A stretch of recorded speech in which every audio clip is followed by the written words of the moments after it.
So again, this week we're talking about emptiness, or I'm talking about emptiness. And there's 3 suttas that are included in the article, the Cula-Sunnata, the Maha-Sunnata, and this Kaccayanagotta Sutta. But there's many, I could include probably 100 different suttas, maybe more, on the same subject. But these 3 tend to get to the point. And it is a very, very important point, but it relates directly to what the Buddha awakened to. And the Buddha awakened to dependent origination. And I'll talk about that in a moment. But this is also another very, very confusing point, even during the Buddhist time, but certainly as Buddhism has developed, the adaptations and the accommodations, the embellishments made to just the idea of emptiness has made that the modern concept of emptiness being something that's completely contradictory to the Buddha's use of the term.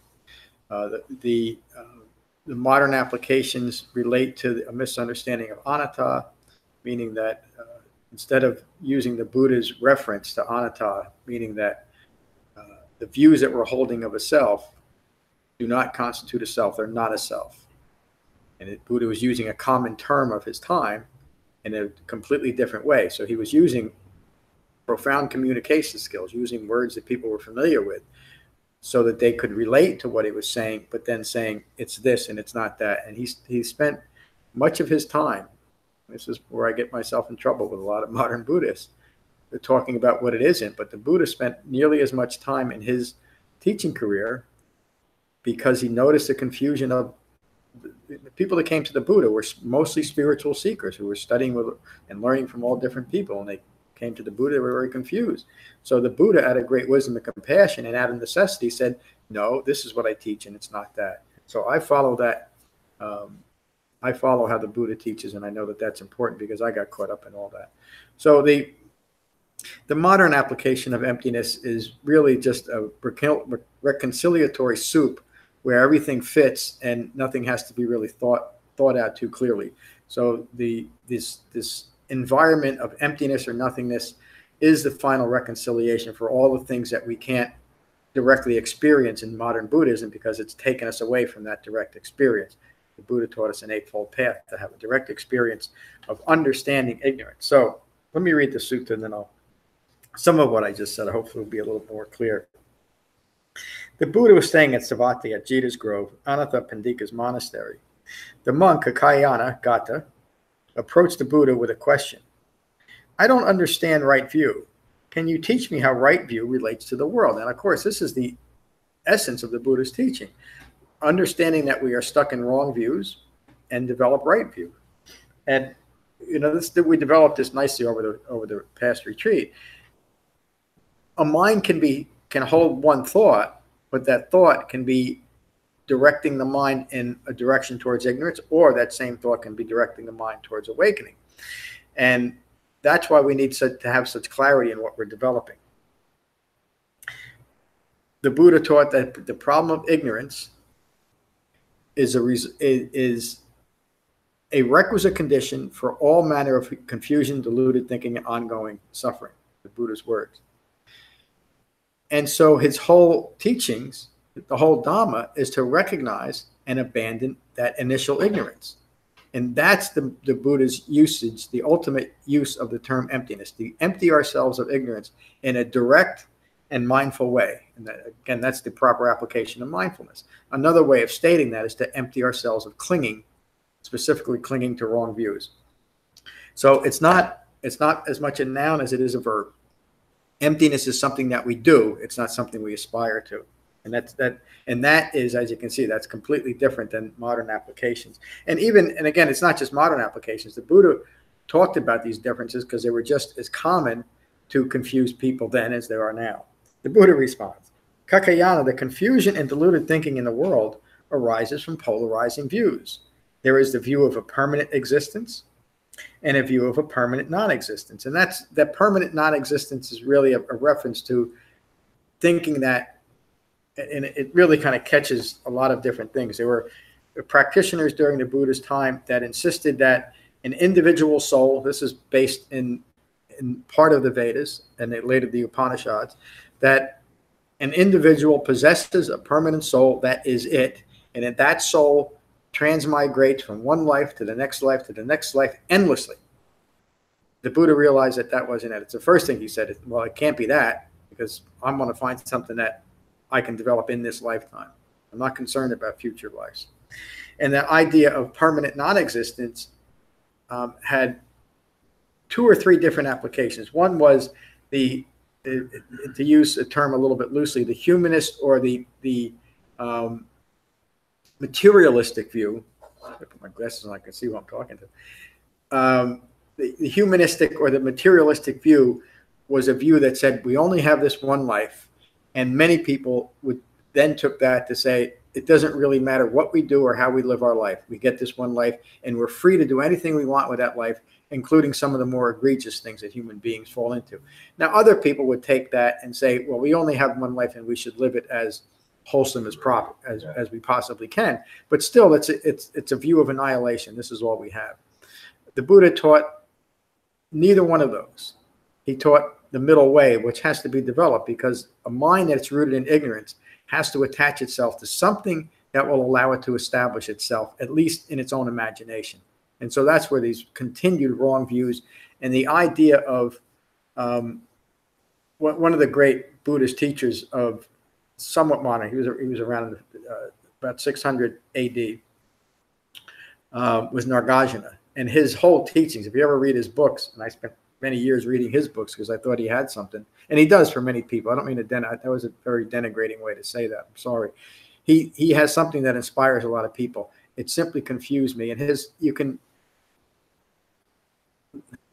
take a lot of his teachings and boil it down to this idea of emptiness. And one of his kind of statements was that things both exist and don't exist and not exist at the same time. Put your head around that and try to make sense of it. But it's a common way of explaining emptiness, and it's a common usage of reconciling a non-self characteristic, that there's no such thing as a self, which again, according to the Buddhist teaching, is another extreme view. The Buddha never said that there's no such thing as a self. And he never said that there was a permanent self. He said that what we understand when we fully develop the Dhamma and understand what the Buddha was teaching is that what we consider a self is in a constant state of becoming. And if our views are rooted in ignorance, the only thing we can become is further ignorant. If our views are rooted in wisdom, then we can continue to become wise and maintain a calm and peaceful mind. And when it's understood at that profound level, then what we think of as a self is simply a reference point into what's occurring right now. Jen brought something up that was just brilliant on the retreat, that ignorance requires time.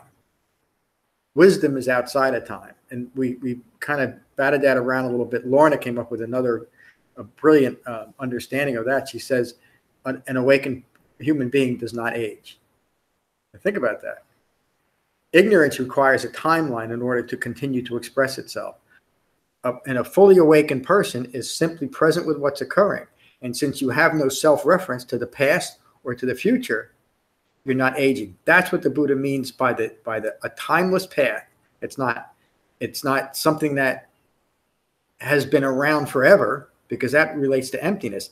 It's timeless because it takes us out of time where ignorance exists. He also calls the culmination of the path achieving the deathless state. It doesn't mean that we live forever. Just look at the Buddha. He died at 80. He didn't live forever, but yet he was an awakened human being. Yet many people insist that that's what we're aspiring to. The deathless state simply means we have ceased having the experience of aging. Of course we age. The Buddha aged. But it's no longer a concern. It's no longer a distraction. I'm no longer like Diane and I had a conversation, a brief one, about you certainly can't do the things at my age that I can do when I was 25. So maybe that's not really understanding aging, but it is. There's no reaction there. And the Buddha would refer to himself, and in his younger years. Doesn't mean you don't have a reference point, but it's no longer needs to be any different than what's occurring, and that's the big difference. Let me get on with this. I didn't want to go too far, and I might not even finish the sutta tonight. There is the view of a permanent existence and a view of a permanent non-existence. When the origination of confused and deluded thinking is understood and abandoned, from right view, it is seen that non-existence does not occur. Furthermore, when the cessation of confused and deluded thinking is understood and abandoned, from right view, it is seen that existence does not occur. Now, again, you have to understand the context of the Buddha's teachings. He's talking about as a result of wrong views or self-referential views, nama rupa. It's through those wrong views that we establish these conditions on our existence, permanent existence or a permanent non-existence. None of those are true. We're always in a continuum of becoming as a reference point to what is occurring. The world is sustained by attachments, by clinging to conditioned thinking and wrong views rooted in ignorance of Four Noble Truths. One who has developed right view no longer clings to attachments or fixated or conditioned thinking, or with self-obsession. It is understood, and this is the culmination of the Buddha's teaching. It is understood that stress arising is stress arising. It is understood that aging arising is simply aging arising. Referring to Lorna's or even Jen's understanding of that. It is understood that stress passing away is stress passing away. So in the moment, we can look at our initial environment, what's occurring, and it might be causing a disturbance in our mind. So it's immediate to remind ourselves that whatever's occurring, no matter how agitating it's in our mind, it's because we're attached to it being different than it is, rather than understand the impermanence of all phenomena. Take a breath and relax, because it'll pass. And then it relates directly to the Buddha's description of suffering, and particularly aging, to understand that when you understand the Buddha's teachings, an ignorant human life, ignorant of Four Noble Truths, is itself suffering. And so aging is a part of that. And in being stuck in that view, when you remember that aging arises and aging passes away, a human life arises and passes away. That's just the truth. It's the truth of human existence. Then we might incline our minds to the Dhamma in a much more rigorous way, thinking about Bahia, the story of Bahia. He was so concerned that he might pass away before the Buddha, before he got the Dhamma. He pleaded and pleaded and pleaded, and finally the Buddha relented and basically said, Bahia, when for you there is only the seen, what is heard there is only the heard, what is cognized only what is cognized, what is sensed there is only what is cognized. Then for you there is no you here, there, or anywhere else. And then he concludes that by saying, then you are awakened. And Bahia heard those words and awakened. So the kind of the little, I can't remember what meme that I was using during the retreat, and you might hear me say it later, is mu. As a reminder, yeah, the end is coming for all of us. None of us know. But we understand. I'm thinking of getting some hats made with maybe a cow on it. Yeah. Oh my God. Understood that stress arising, stress passing away is stress passing away. In this, their knowledge is so important. In this, their knowledge is independent of other views. The Buddha was stating very clearly that nobody has this view, at least that he was aware of, and he was a pretty bright guy. This is the Dhamma is independent of all other views. Why? Because it addresses views. It addresses wrong views specifically. This is how right view relates to the world. These last three sentences about stress arising and stress passing away, but that last is so important to remember. In this, their knowledge is independent of other views. In the Cula-Sunnata Sutta that we went through just before retreat, that I think it was all that week it was one sutta. In that sutta, it's described as his Dhamma is an independent and fearless Dhamma. In describing how stress arises, the Buddha teaches that it is desire that fuels fear that results in stress. It's an independent and fearless Dhamma, meaning that I guess it takes a little fearlessness to engage in it, but what it doesn't do is generate fear. It's fearless, like the Buddha's teachings on timelessness. The view that everything exists is a wrong view, and the view that nothing exists is another wrong view. And that's really the very prevalent in modern Buddhism, that the goal of modern Buddhism is to achieve this state where nothing exists and to annihilate the self. There's no such thing as a self. It's just a wrong view when you read what the Buddha taught, or not just here, but everywhere in the Buddha's Dhamma. The Buddha continues, my Dhamma avoids all those extreme views. I teach from the middle. I teach the Eightfold Path as the middle way that avoids extreme views. So obviously, if you're going to engage in the Dhamma and you want to avoid extreme views, you'll develop the Eightfold Path, because that's the path that the Buddha taught to avoid, to recognize and abandon all wrong views. I was in modern Buddhism for many, many, many years. I was mentioned to Diane before about one of my root gurus, who was a wonderful man. All of those teachings, all the times I spent in meditation sessions in different temples and monasteries and 7 and 10 day sessions, I'm not going to say I never heard Four Noble Truths and Eightfold Path, but I can say all that time I was never taught what Four Noble Truths and Eightfold Path in a way that was useful to applying it. If it was mentioned at all, it was mentioned in an offhanded way, and almost as the inference and sometimes the direct comment was, this is simply a basic teaching that advanced Buddhists don't even have to concern themselves with. But mostly, it was never even taught.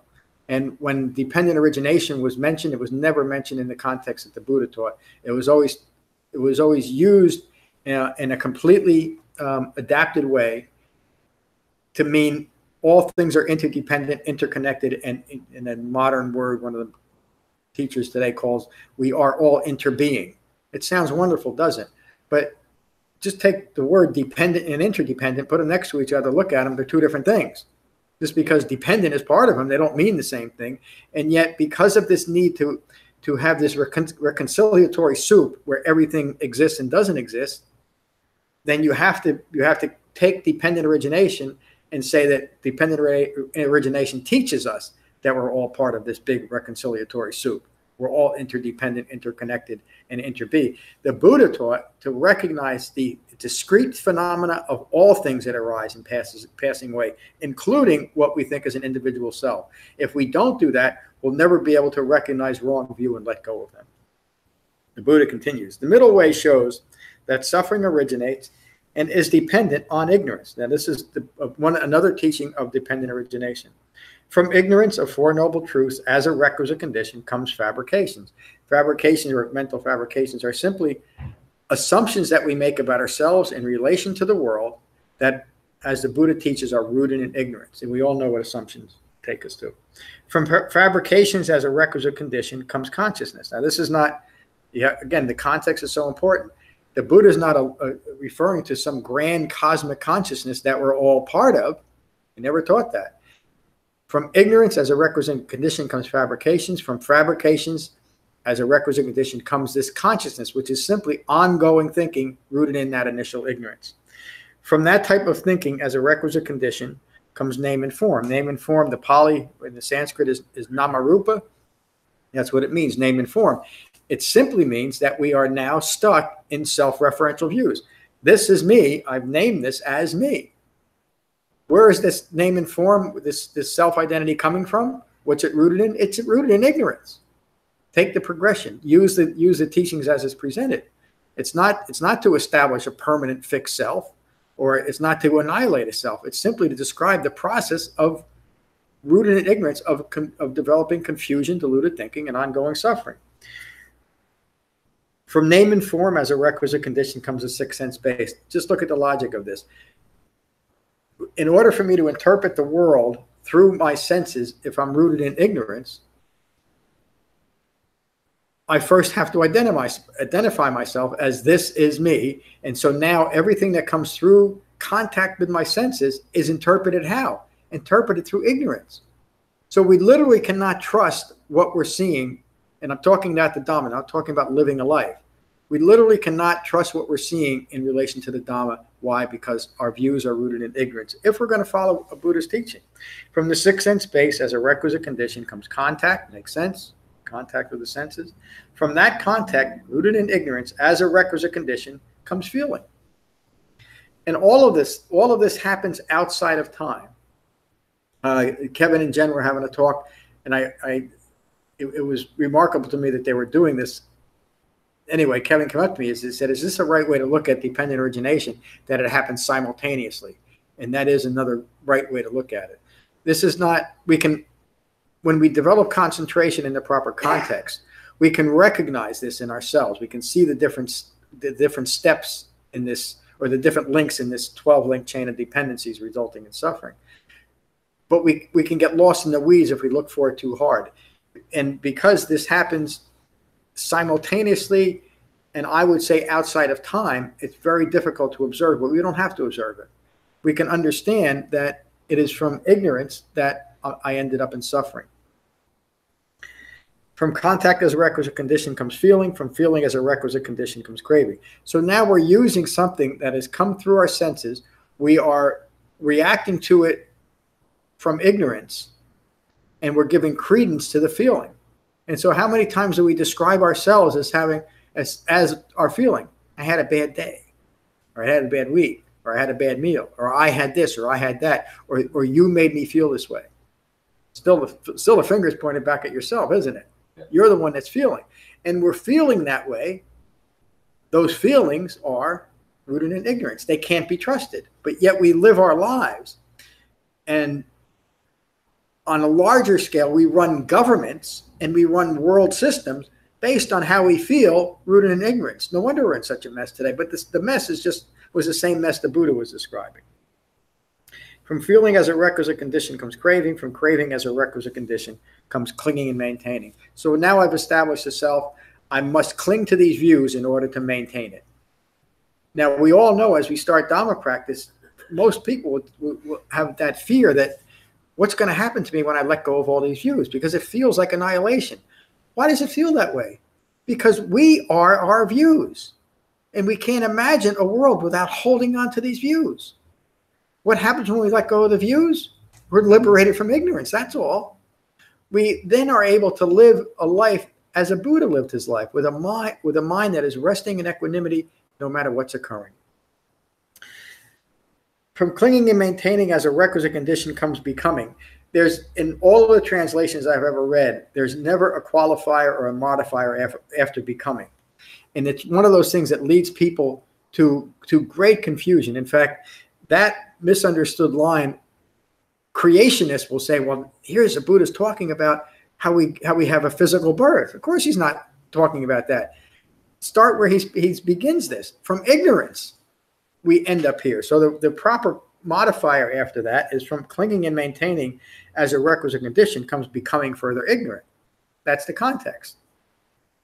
From becoming, and I'll add that in here, from becoming further ignorant as a requisite condition comes birth.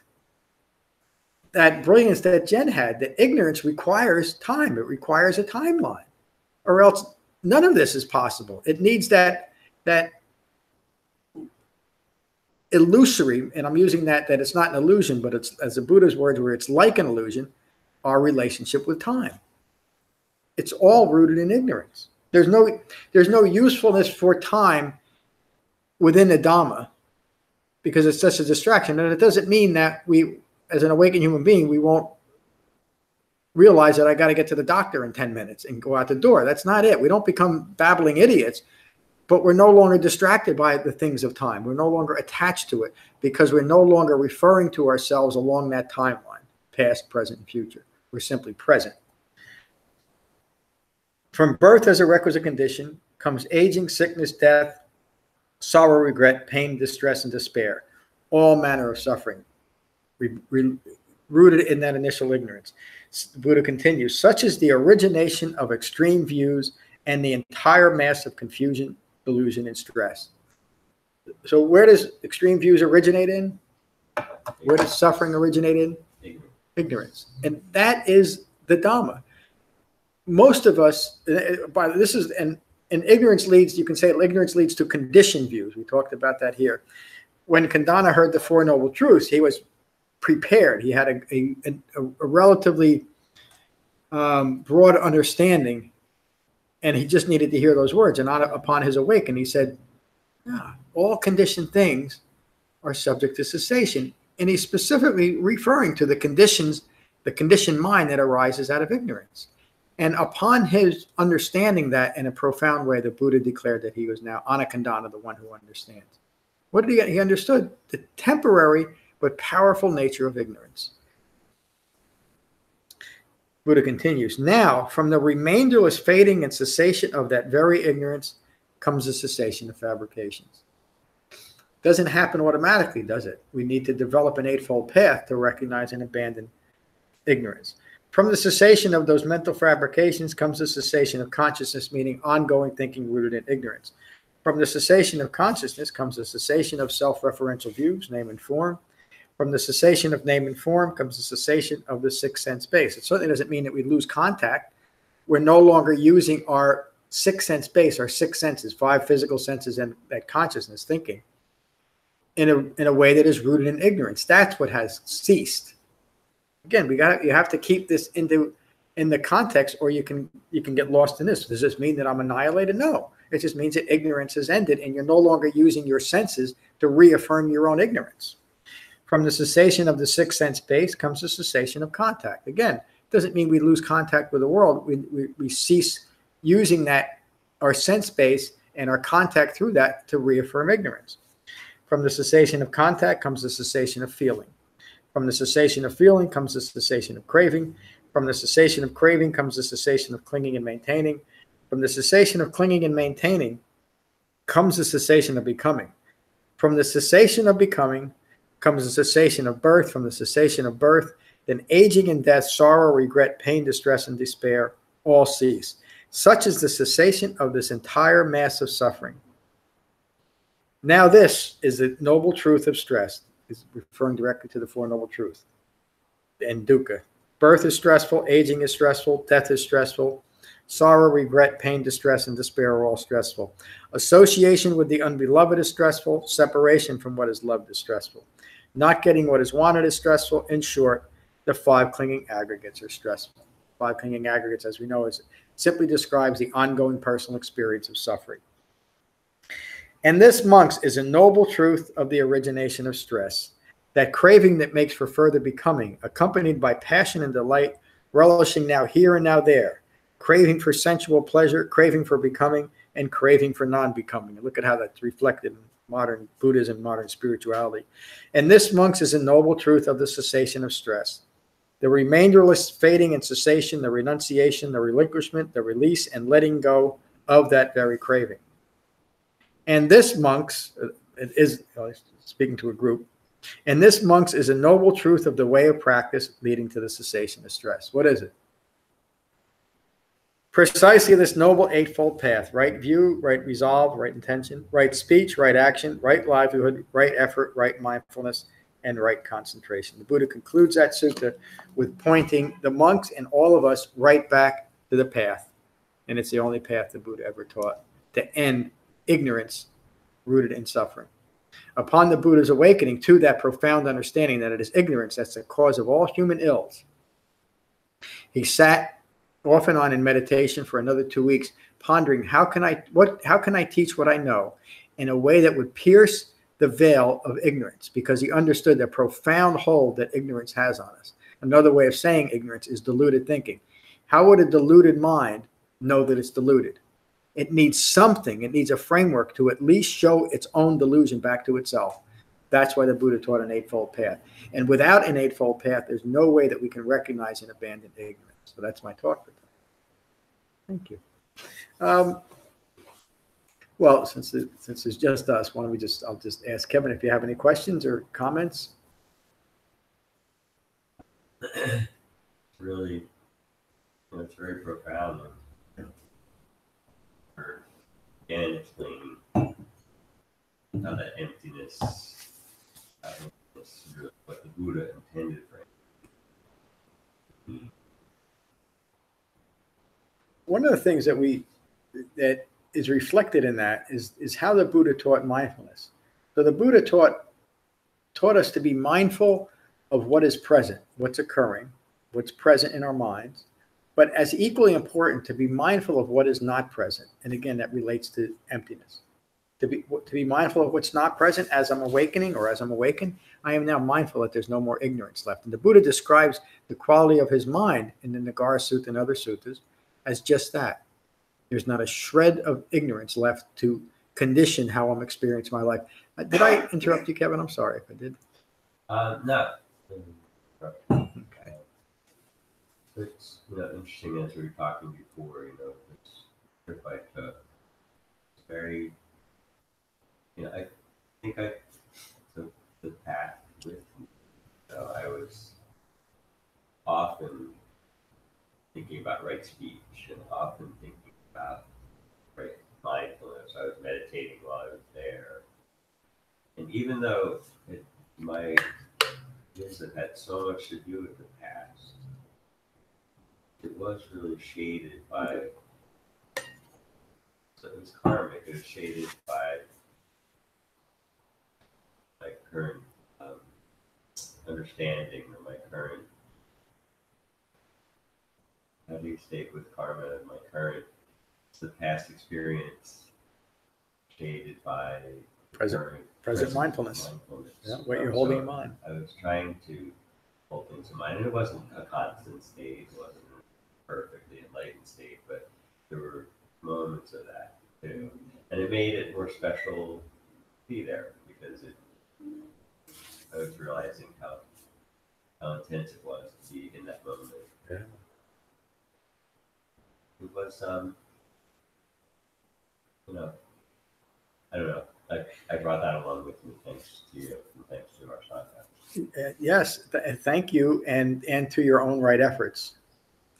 And that's how it works. You have integrated the Eightfold Path, and so now you're seeing things from that perspective, which is right view, or at least developing profound right view. And it does change everything. Even not that your trip to Paris was mundane, but even the mundane aspects of life, even a trip to Paris, you see things differently.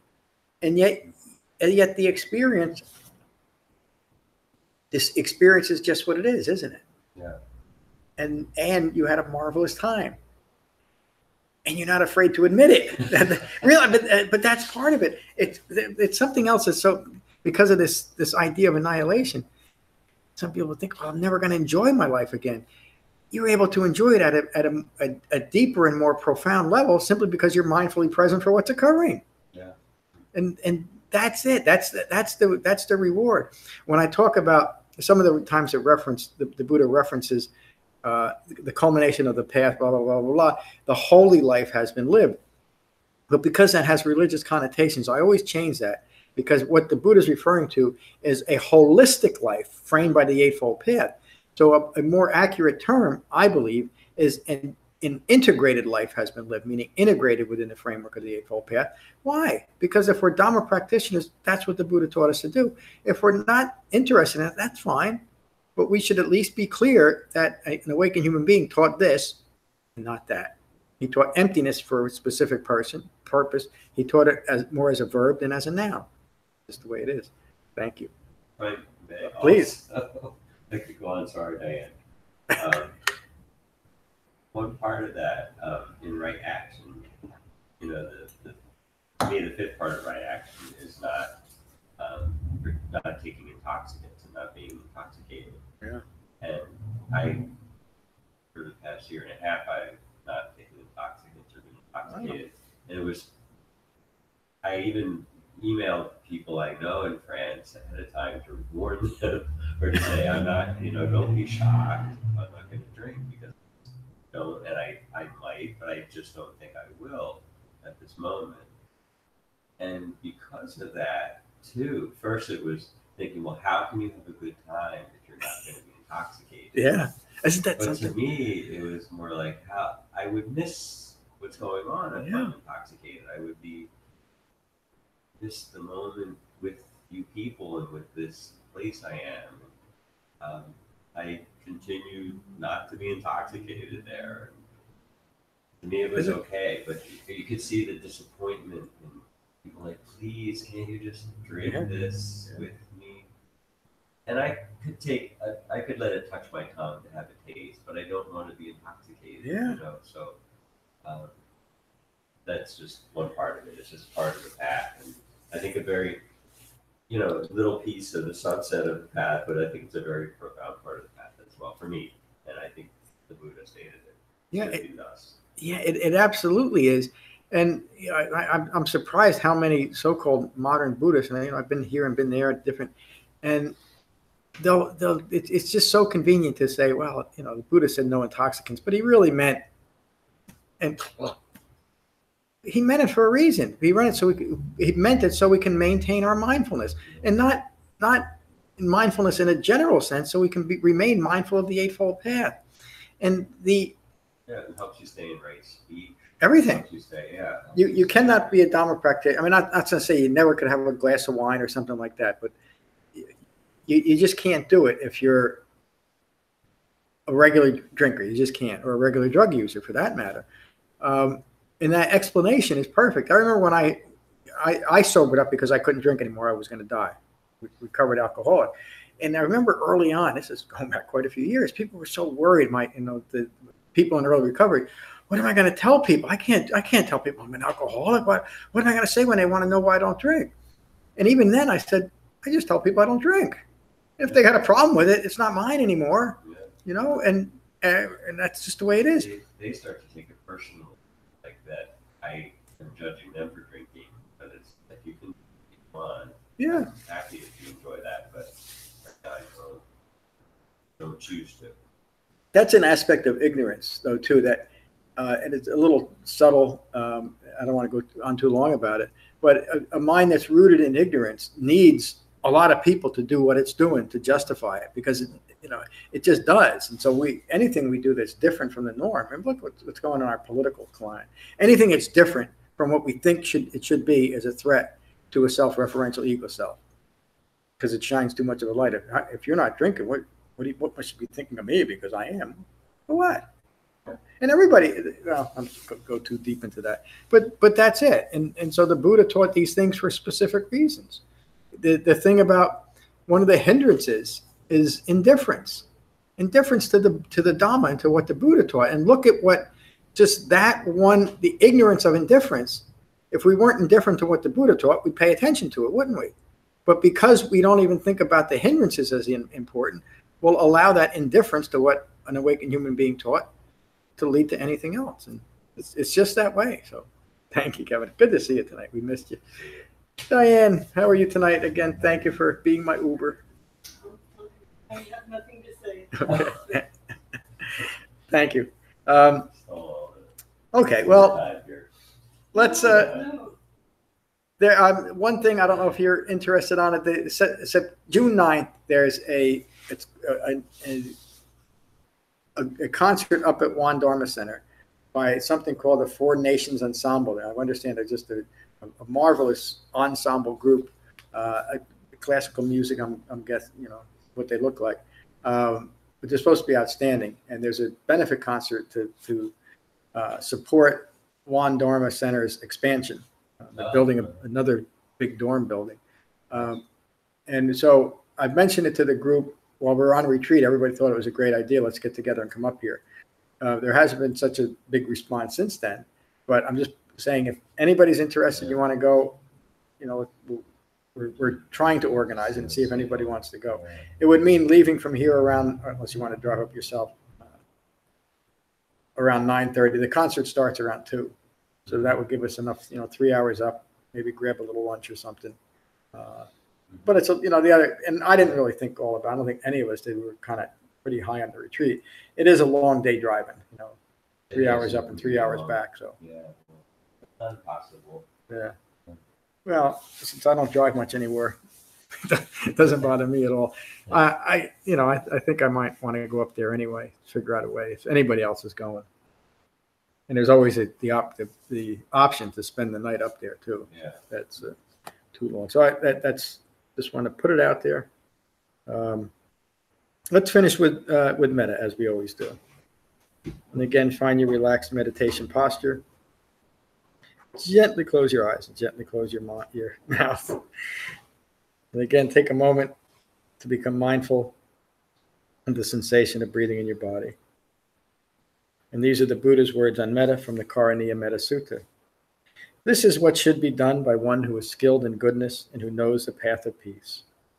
Let them be able and upright, straightforward and gentle in speech, humble and not conceited, contented and easily satisfied, unburdened with duties and frugal in their ways, peaceful and calm and wise and skillful, not proud or demanding in nature.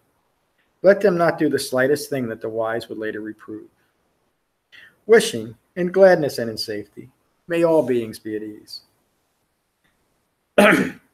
Whatever living beings there may be, whether they are weak or strong, omitting none, the great or the mighty, medium, short, or small, the seen and the unseen, those living near and far away, those born and to be born, may all beings be at ease.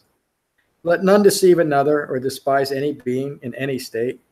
Let none through anger or ill will wish harm upon another. Even as a mother protects with her life her child, her only child, so with a boundless heart should one cherish all living beings.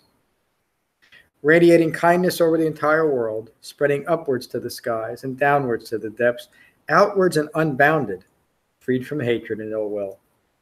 Whether standing or walking, seated or lying down, free from drowsiness, one should sustain this recollection. This is said to be the sublime abiding. By not holding to fixed views, the pure-hearted one, having clarity of vision, being freed from all sense desires, is not born again into this world. Thank you for a wonderful class tonight. Peace.